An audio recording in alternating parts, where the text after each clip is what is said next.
The playoffs are here, and the Seattle Seahawks are hitting the road for the wild card matchup against the Philadelphia Eagles this Sunday.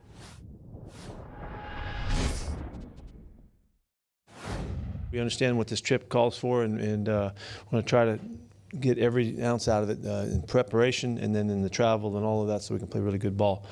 They know us, we know them some, and because there's been a game, but we game plan all over again, and they do too. So we'll have to see what happens, but looking forward to this for sure. We've been waiting to be in the playoffs, and we're ready to go. The great thing about the playoffs is there's only 12 teams left, and the great thing is we're one of those 12, and it really comes down to just having a fresh start, new season, just really just trying to be great on the road, trying to be great in execution. That's what it comes down to, trying to have a good start and have a great finish. This is the second meeting between the two teams. They faced off back in Week 12 with the Seahawks getting a 19-7 victory in Philadelphia. Since then, the Eagles have had a resurgence. This past month, they rattled off 4 straight wins to finish at 9-7, capturing the NFC East title. They're very resilient, and you have to respect what they've been able to accomplish. We've been in situations like that before where, we've able to rattle off a lot of wins towards the end of the season. So you can't overlook them. You can't sit here and pay attention to what their record was when we played them the first time and think that's the same team. We have to relearn them, to an extent, and treat them with the respect that they deserve, and understand we coming into their house. We beat them at their house the last time, and I'm pretty sure they're not going to just let us come in there and do it again. They're winning football games. They're very effective in what they do. Quarterback's fantastic. The offense is really moving the ball and scoring points, and they're the champions of their division, so they got a lot of respect from us. Possibly the most impressive part of the winning streak is that they've done it despite missing several key players on both sides of the ball. I think Coach Peterson does a terrific job of using their people and using their strengths, and he's very adaptable in that, and that's what he's done.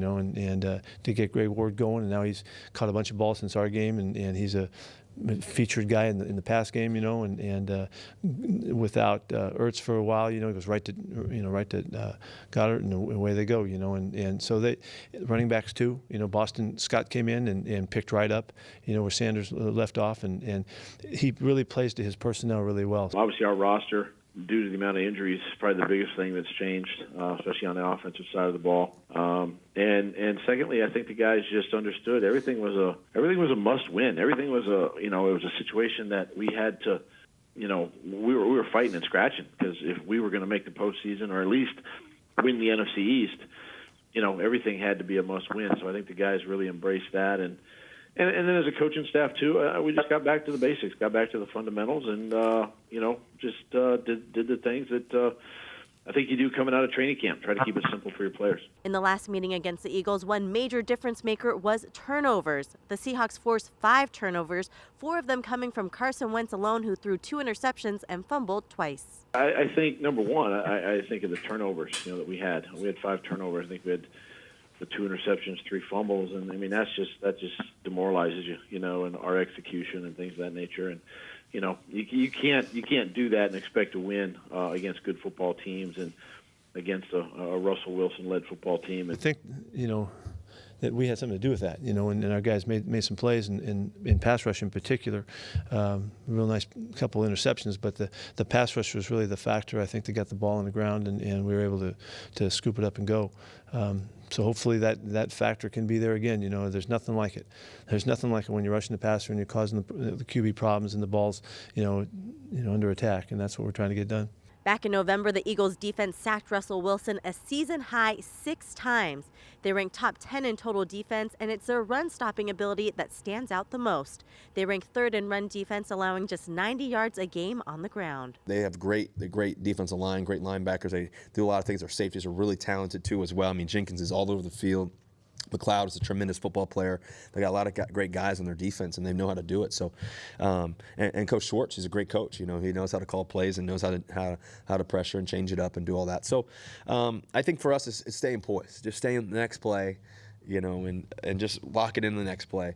There's gonna be ebbs and flows of the game, and that's standard, that's typical, and that's playoff football. This past week, the run game went through Marshawn Lynch and rookie Travis Homer, who split the reps. It was the first time we had seen Homer in a featured role, and Pete Carroll liked what the 21-year-old out of Miami had to offer. Consistency that he hits it, you know, when he gets the ball in his hands. He's got a really good style, attitude about running the ball. And he just is downhill and gives you everything he's got. And that suddenness really is an asset. And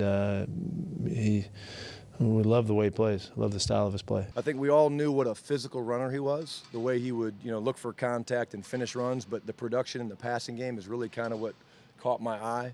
How cool it was for Russ to really look to him on some of those critical third down situations with him not only making plays but catching the football, knowing where the sticks was. Last week, the Seahawks offense got off to a slow start, but thanks to some key adjustments, they came alive in the second half. Seattle would like to build off that and carry that momentum into this weekend. I think we played great in the second half. I thought that we really were great on third downs. Guys converting, getting first downs. But the line did a tremendous job against a very good defensive line. They did a great job against those guys, and they really know how to get after the quarterback. And so this team's gonna be very similar. Great defensive line. They got great rush package and all that. And so we got to slow those guys down. And that's what we were able to do in the second half. So hopefully we can transfer that into this postseason and do a great job with that.